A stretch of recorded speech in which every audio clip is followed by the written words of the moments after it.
আচ্ছা, যদি আপনার ফোনের ফটো ডিলিট হয়ে যায়, ধরুন আপনার ফোনে অনেক কোনো ফটো ছিল, অনেক পুরনো ফটো, সেগুলো ডিলিট হয়ে গেছে, এবার সেই ফটোগুলো আপনি কিভাবে বার করবেন সেইটি এই ভিডিওটিতে দেখাবো। চলুন দেখা যাক। সবার প্রথমে আপনার ফোনের এই যে ফোনেতে যাবেন।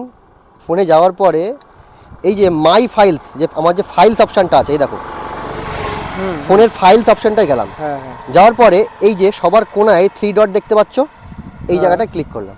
আচ্ছা, ক্লিক করার পরে এই সেটিংসে গেলাম।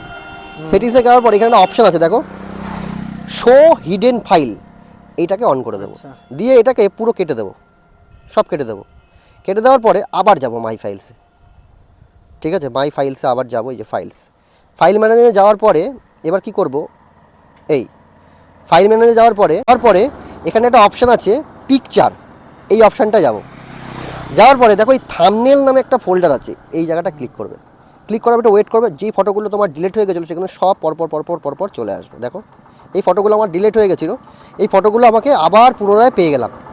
তাহলে ফোনের ফটো যদি পুরনো উদ্ধার করতে হয়, এই ট্রিক্সটা কাজে লাগাবে আর চ্যানেলটাকে ফলো করে দেবে এখনও যদি ফলো না করে থাকো, এবং সব বন্ধুদেরও শেয়ার করে দিও। অবশ্যই।